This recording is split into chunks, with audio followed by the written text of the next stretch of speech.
Recorded Books presents an unabridged recording of Close to Home by Peter Robinson, narrated by Ron Keith.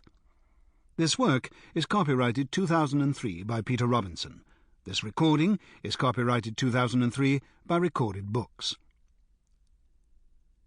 The book begins with the following quote from Robert Browning's The Statue and the Bust. The glory dropped from their youth and love, and both perceived they had dreamed a dream, which hovered, as dreams do, still above. But who can take a dream for a truth?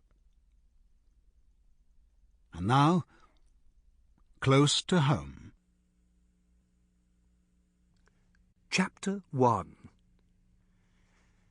Trevor Dickinson was hung-over and bad-tempered when he turned up for work on Monday morning. His mouth tasted like the bottom of a bird-cage, his head was throbbing like the speakers at a heavy-metal concert, and his stomach was lurching like a car with a dirty carburetor. He'd already drunk half a bottle of milk of magnesia and swallowed 4 extra-strength paracetamol with no noticeable effect. When he arrived at the site, Trevor found he had to wait until the police had cleared away the last of the demonstrators before he could start work. There were 5 left, all sitting cross-legged in the field. Environmentalists. One was a little grey-haired old lady. Ought to be ashamed of herself, Trevor thought. A woman of her age squatting down on the grass with a bunch of bloody Marxist homosexual tree-huggers. He looked around for some clue as to why anyone would want to save those particular few acres. The fields belonged to a farmer who'd recently been put out of business by a combination of mad cow disease and foot and mouth. As far as Trevor knew, there weren't any rare pink-nippled fart warblers that couldn't nest anywhere else in the entire country, nor were there any ivy-leafed lark's turds lurking in the hedgerows.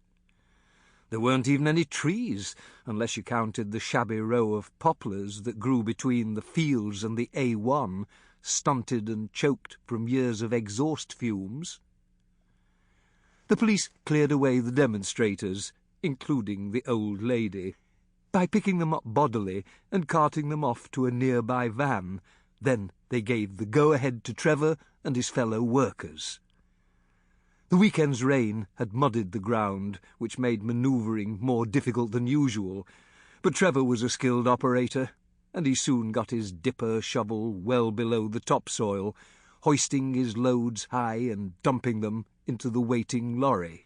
He handled the levers with an innate dexterity, directing the complex system of clutches, gears, shafts and winch drums like a conductor, scooping as much as the power shovel could hold, then straightening it so as not to spill any when he lifted it up and over to the lorry. Trevor had been at work for well over 2 hours when he thought he saw something sticking out of the dirt. Leaning forward from his seat and rubbing condensation from the inside window of the cab, he squinted to see what it was, and when he saw, it took his breath away. He was looking at a human skull, and what was worse was that it seemed to be looking right back at him. Alan Banks didn't feel in the least bit hungover, but he knew he'd drunk too much ouzo the night before when he saw that he'd left the television on. The only channels it received were Greek, and he never watched it when he was sober. Banks groaned, stretched, and made some of the strong Greek coffee he'd become so attached to during his first week on the island. While the coffee was brewing, he put on a CD of Mozart arias, picked up one of last week's newspapers he hadn't read yet, and walked out on the balcony. Though he'd brought his Discman, he felt fortunate that the small timeshare flat had a mini stereo system with a CD player. He'd brought a stack of his favourite CDs with him, including Billie Holiday, John Coltrane, Schubert, Walton, the Grateful Dead, and Led Zeppelin. He stood by the iron railings, listening to Parto Matu Ben Mio, Sample complete. Ready to continue?